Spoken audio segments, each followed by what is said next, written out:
Hello and welcome to the Lacrosse Show. I'm Connor Wilson. With me, as always, Mr. Mark Powers with the TLN shirt. What's up, fella? Gracing us tonight, also with his presence. We're excited to have him on, Mr. Chris Marshall. What's happening, guys? How we doing? Great. Pleasure to be able to join you guys. Been watching your show. Super excited that I get to be a part of it this week. Yeah, Good to have always. you on. Mark, how are things? Good, good. Things are great. Super excited to talk to Chris, one of the preeminent internet lax minds. Not only that, but you guys are That's also internet making famous. me feel perpetually underdressed, which I appreciate. Thank you for that. So let's start off. We got a bunch of great topics. Later on, we're going to have Carlos and Seri on from Lacrosse 14 doing a little Kickstarter. We'll talk to him. Very excited for that. In the meantime, we got topics. Topics. Let's talk about them. NLL changes. We got the NLL PLPA coming to an agreement. New collective bargaining agreement has been signed.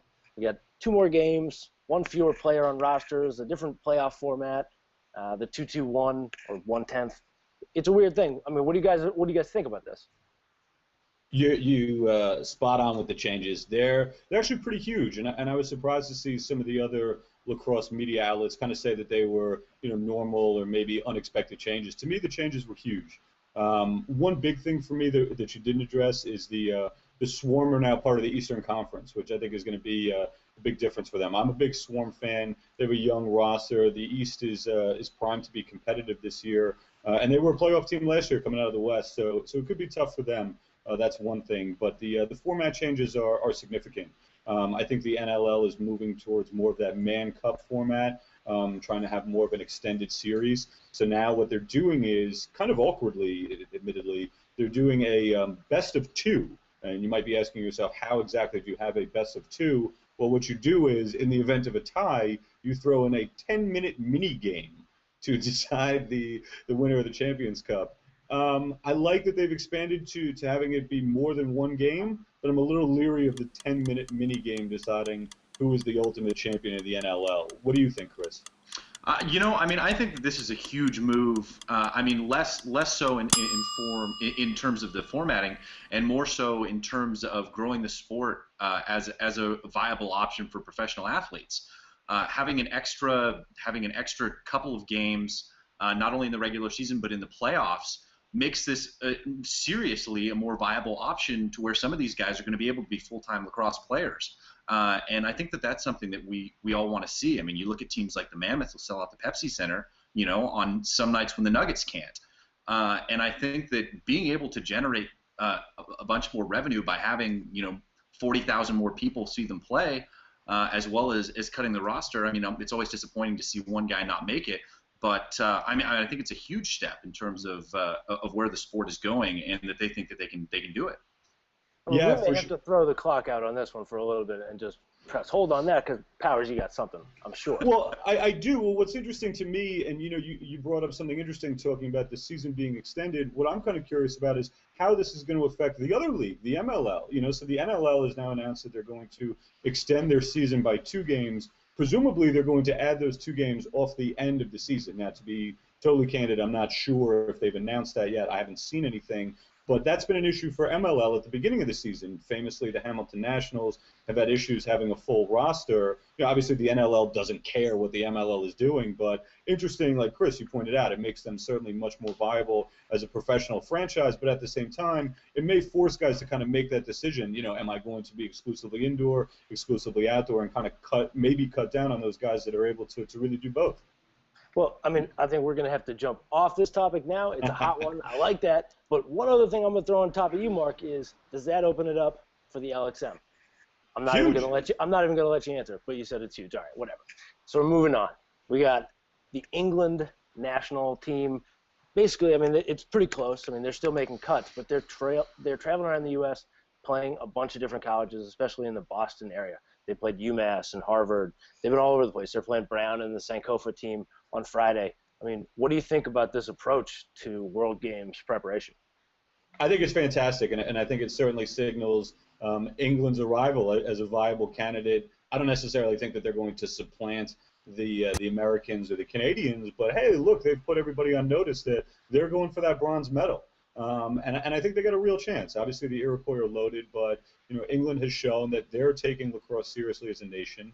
I happen to have played with a couple of English national team guys this summer, and they were actually today they were playing up at Foxborough Stadium. You know, this tour that they're taking is serious. They're going and playing a bunch of different college teams, which is something that none of the other nations are doing. So I think world is on notice. England is here. Look out. Yeah, I mean, you can't say enough about. I mean, it's always exciting to see lacrosse going on in Gillette, obviously, but you can't say enough about the growth of the game. I think since the World Games were in Manchester, and I mean, and they're going back. They're going back, yeah, exactly. And so there must be something brewing over there. And I think it's similar to what Japan did when they came over. It was a University of Tokyo, I believe, that came over and played Towson pretty straight up.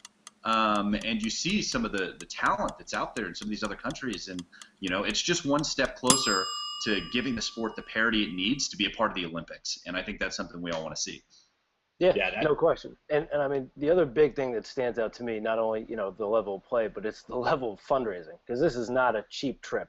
So kudos to that organization to be able to put together funding like that. That's a serious mark that they are taking things to the next level for me. It's actually a pretty good segue into our next topic, which is different approaches to fall ball. I mean, some of these colleges are taking on international teams, some are playing other colleges, some are playing pro teams.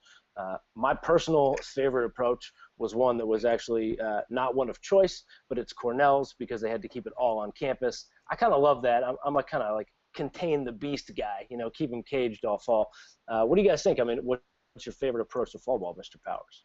Well, you know, we talked about that last week, and there's certainly something valid about the keep them caged, you know, judging by the success that Duke has shown in following that same approach, doing it by choice. You know, this is the first year, I think, in Danowski's tenure where they're going to play another school in Furman, but I think that's more of a, you know, an opportunity to help Richie Mead, a coaching colleague and friend, out more so than anything else. But yeah, maybe last year as well, and I think they played in one event. Right. Maybe they'll play a game, but they don't go to like a tournament or do something, you know, pronounced, like go to a couple events. But yeah, you know, it's funny because each team obviously has their own formula. One team that I've really liked following this fall has been the University of Denver. They are a team that has a little bit more of a wide geographical makeup, many states, many different countries represented, and you see that in how they approach fall ball. They play the Canadian national team as a tune-up. And then also they played a team of, we won't call them MLL All-Stars, but the Denver Outlaws. That was a good run. That was a good run. You know, I mean, it's good and it's different, and, you know, provides them with a different look. I like it. Chris, what do you have? Well, I mean, I have varying opinions on it. I mean, I think it's great to have everybody inside in terms of bonding like that. But I also think if you stay on campus and you only play amongst each other, there's distractions that happen there. And, you know, some of my favorite trips were the trips that I took with my team. And, you know, if you go on those trips, especially in fall ball, I know we used to go to a fall ball tournament every year when I was in college, and you're able to build on those relationships without the same pressure as the regular season, and really build those bonds that really carry you through the season. You know, get your brothers on your back. Can't argue with that. You know, I think the jury is very much still out, and multiple ways are successful. A famous man once said, you know, there isn't the way, there are many ways. You know, it's a way of getting it done. So let's move on. This is a topic, obviously, Mark, you are going to be thrilled by this. The pride of Westchester, baby, JoJo Marasco signing with Maverick.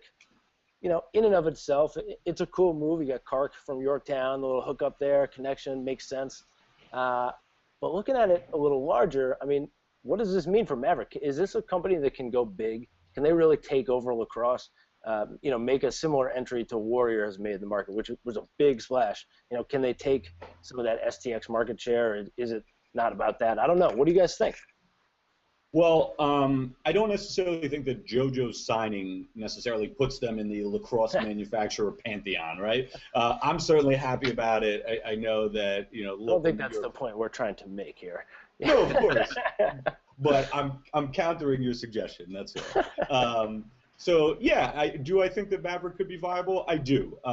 You know, from what I've seen from them so far, I think they do need to change, you know, some of their approaches, maybe some of their products. But that's just me personally. You know, if you remember, Warrior, when they started out, didn't necessarily become a market leader overnight. You know, now looking back at it in hindsight, they had a similar trajectory. I mean, you know, Maverick's only been around for a couple of years. They're still somewhat of a fledgling outfit. So I agree. I think the jury's still out, but look what they're doing. You know, they're getting big name, younger players. They have more of a grassroots type of approach. They're obviously heavily involved in LXM. So to me, the sky's the limit. But I think that that kind of intro period, that honeymoon stage, is going to run out soon, and they're going to have to make some real dents as far as making some game-changing equipment. All right, Chris. Yeah, I mean, you guys know me. I'm a gear guy. I always have been. I probably always will be. And one of the things that I really like about Maverick is, you know, it's they put stuff out that catches your eye. I mean, they put out some flashy stuff. I don't know if you guys saw the new Shamrock Series stuff that Notre Dame's going to be wearing in the fall, but I mean, I think that's half the battle, is putting out stuff that people like to look at. And then if you have some quality product on top of that, then I think that the sky is really the limit. I think there's gonna come a time when Warrior has to seriously let people into the MLL. And once that happens, and you start seeing some of those, you know, those gloves come through on the pro guys and coming through on TV, I mean, I think that's going to be the real game changer. Nice. I mean, Ultimate Test, we're talking about them right now, you know? Yeah. There you go. Point taken. Well, something else we're going to talk about, and something that needs some support here. Lacrosse 14. We got a Kickstarter campaign. You know, we're going to bring on Carlo. I mean, let's get right to it. Carlos Inseri, Cross Studios out of Pittsburgh, Lacrosse 14 creator, Kickstarter campaign manager. What's happening? Yo, how's it going? I'm doing well. It's good to have you on. So, I mean, Thanks let's for get having people. me. Yeah, let's get people right into this. I mean, what was the idea behind this Kickstarter campaign? Why kick off with this? Why do it this way? Yeah, I mean, I've gone out, tried to pitch the game to all the major publishers, EA, 2K, and you know, at the time they thought the lacrosse market is too small. It's funny now that the Kickstarter has seen some success. I've heard back from them a little bit, and there's some more interest. So all the support we've been getting has caused a lot of commotion in the lacrosse industry, in the video game industry. So there's still a long way to go, but yeah, that was the reason. We just couldn't raise the money anywhere else, and had to take it to the community. And so far, it's gone well. But like I said, not much time left. Only 22, maybe 21 and a half more days. So it's got me rattled. I can tell you that much. So, are you guys gonna plan to create more of a sense of urgency around the Kickstarter closing? Yeah, I think there will be. You know, I'm going to try to keep pushing it towards the end. You know, from my understanding, at the end, that's when everyone jumps in. But you know, we've got a long way to go. Right. We're at 43,000 pledged for Lacrosse 14, and we're trying to get to 210,000. So, and we're 1/3 through the campaign. It's a lot. Good. It's a big goal. Yeah, it's going well. I mean, that's what I'm saying. You look at some of these, some of the, I guess, prizes, if you want to call them that come along with the Kickstarter campaign. I've been following it pretty closely, and I was fortunate enough to be a part of College Lacrosse, the game, and playing as myself was probably my ultimate dream. And this is an opportunity for people to go out there and do that. I mean, if you haven't checked out the Kickstarter page and you've ever wanted to play as yourself in a video game, this is a no-brainer. Yep. Lacrosse14.com. Check it out. There's a lot of cool prizes, cool rewards to get you involved. Now, Carlo, I want to know a little bit about, I mean, to design a lacrosse video game, I bet people out there think you have to be a lacrosse player. Can you talk about your lacrosse past? Yeah, I've been playing lacrosse since 4th grade, born and raised out of Pittsburgh. Picked up the game because my neighbors were playing. And just ever since, I've been hooked. Played through high school, went to college, played in Rhode Island for a year, freshman year at Providence College, and then transferred to Robert Morris to help start that program. Rumor has it you just went back for the alumni game and started the bouncer, a 15-yard bouncer? 15-yard bouncer. Probably Are we up have that show up in the game? Probably up in the 60 mile per hour range. He was practicing on the game. That's why he's ripping net. That's Yeah. funny. So was This that a is, big part of the reason why you wanted to create a lacrosse video game? Is you actually, you played at a high level and you want to see this video game take off? I mean, what's the drive? yeah, I mean that is probably one of the main reasons I've always played lacrosse and always played video games since as long as I can remember. And as a lacrosse player, I think we've all wondered why isn't there a lacrosse video game? Why doesn't EA Sports make a lacrosse video game? I've asked the same question, but the more I've looked into it, it's just they spend millions of dollars building games. So How much does to it cost to do a FIFA or a Madden? they've been making FIFA and Madden and NHL since the early '90s, and they put tens of millions of dollars into the game each year. So Just in I, production and like research and development, we're talking sans yeah, marketing. Really? well Wow. then development, and then they probably match as much as they put into development, they put into marketing. So For sure. yeah, so it's million, 10 million plus $20 million budgets to build those games, and to cover that cost for them is a big commitment, a big risk. And if they, let's say they come in and they do a game like that, and they build a $20 million game, a $10 million game, 1 year it doesn't make their money back, they're gone. They're not going to make another game, and it's over. So my goal is try to make a game every year, continue to grow with the sport, and make just the way they did. Me and Chris were talking about how FIFA pretty much took soccer and launched it into the mainstream. So that's my goal. That's my goal with lacrosse. Do the same thing. Start small and grow with the sport. Yeah, and I think that that's something that, I mean, Carlo, we said we talked about it, mentioned that, you look at the excitement that people in America have for soccer now, and I feel like a lot of the fandom came from that FIFA game. It's really an opportunity to get, maybe someone who's a casual fan or has heard of lacrosse, put this in front of them and give it something that's really cool. I mean, can you speak to us a little bit about the difference in the process between like the Lacrosse Dodge game, which is also a game you produced, and the original college lacrosse, as compared to what you're doing now? Yeah, well, those original games in Lacrosse Dodge and college lacrosse, NLL, those were all solo developer, one person building the game on a budget of fraction of what you'll see we're trying to raise on Kickstarter. So what we're doing now is we're going with a full-fledged development team that has been creating sports video games for the past 10 years, that has a pre-existing game engine that we can adapt into lacrosse, take their existing frameworks like their season mode, their online play, their physics, their artificial intelligence, all the things that they've already built for the game, and adapt that to lacrosse, which allows us to get the game out faster, at a higher quality, at a less cost. So I think if we can fund the game on Kickstarter, and I believe we will, the game for next year is going to blow people's minds compared to years past. I mean, again, I'm not going to say it's going to be an EA game. That's absurd, and if I would say that, I'd hope someone call me out, but I'm saying it's going to be years above what I've been doing in the past, and it's going to be a game like the lacrosse world has never seen. Are any of the big industry entities getting on board and helping out? You don't need to name names, but I mean, you'd think some of those guys might want to be recognized as the brand that brought a video game to the masses. Have any of them stepped up and actually put their money where their mouth is?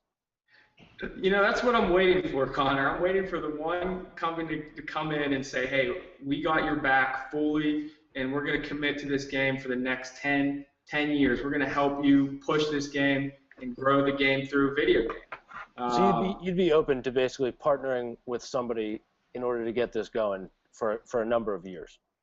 Yeah, that's my goal, is to try to get whoever is ready to support the development of a high-quality lacrosse video game, and they're ready to commit fully and back the project. I'm waiting for that moment, and I feel like I've been putting the time in to get to that point. And I've just been focusing on making the game better, trying to get out as many games out as possible, and in hopes that at one point even if it's an EA Sports, a 2K, an Activision, one of those big publishers, or Warrior, STX, Maverick, Cascade, Bauer. I guess they're all umbrella at this point, but waiting for one of those companies to come in and say, hey, let's do this for the next 10 years and continue to make the game awesome and continue to grow the sport of lacrosse. Well, that's a good one. What happens if this fails? What happens if you don't reach the goal? The Kickstarter, you mean? Yeah. Kickstarter. Yeah.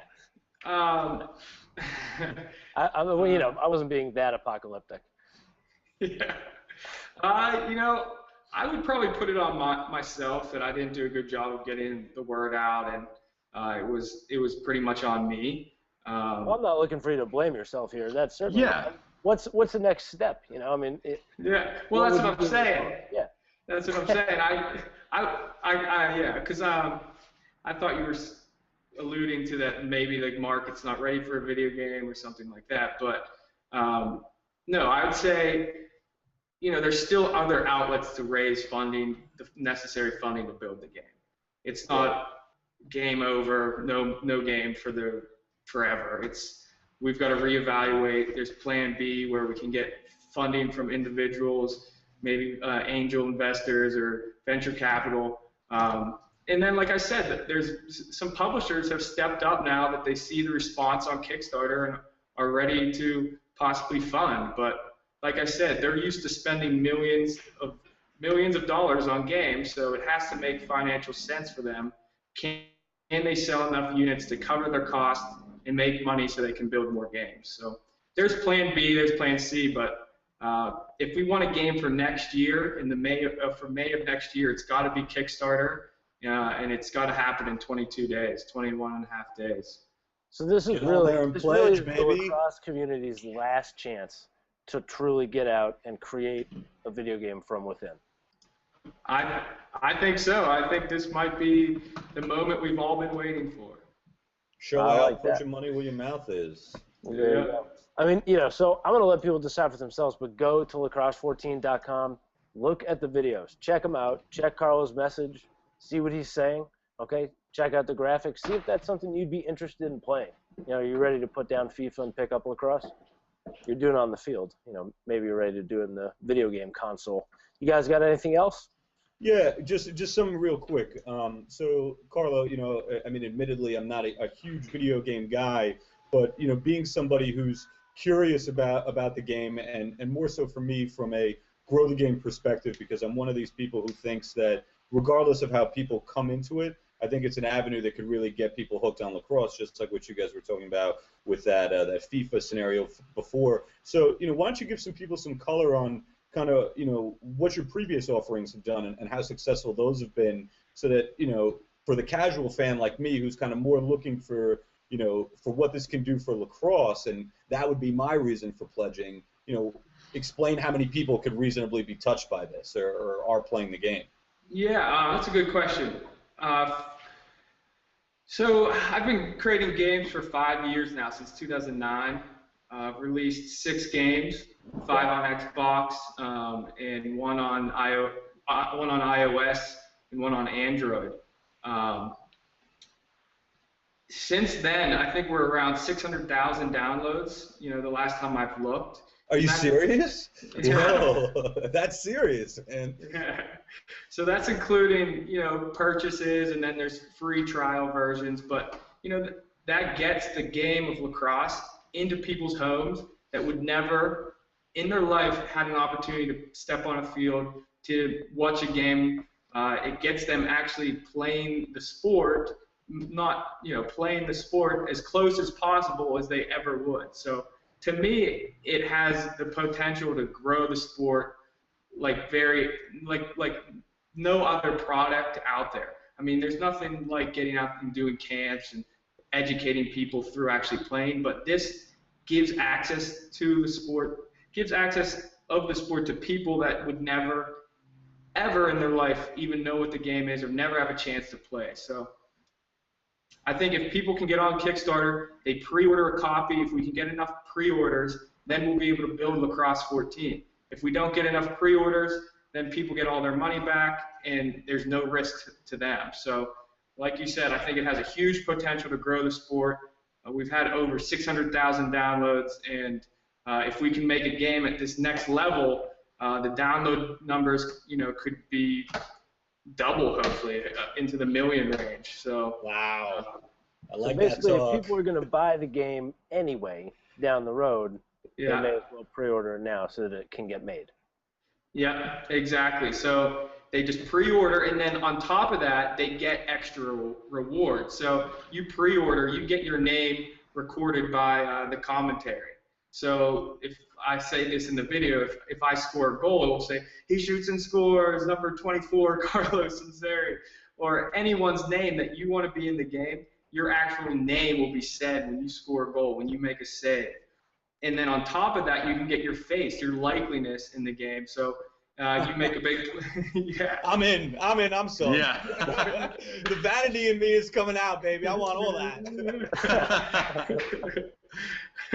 Yeah. So there's a lot of cool rewards on there.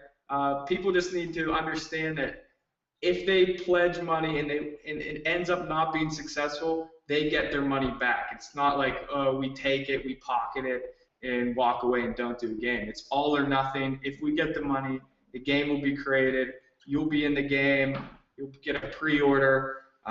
There's a lot of cool different options. I mean, even for club teams, there's the option of getting a custom team in there where you can have a roster of 32 guys, custom names, custom faces, numbers, positions, ratings, to really try to grow the game at a grassroots level. So we don't just have the Syracuse and Duke teams in there. We have actual Copperheads. We have the Green Turtles. We have all these different teams out there that can get exposure, can continue to get their players into the game and have their logo in the game. So it's a pretty cool thing that we're doing, and I hope people understand and see that we only have 22 more days left, and if we don't reach our goal, then it's not possible.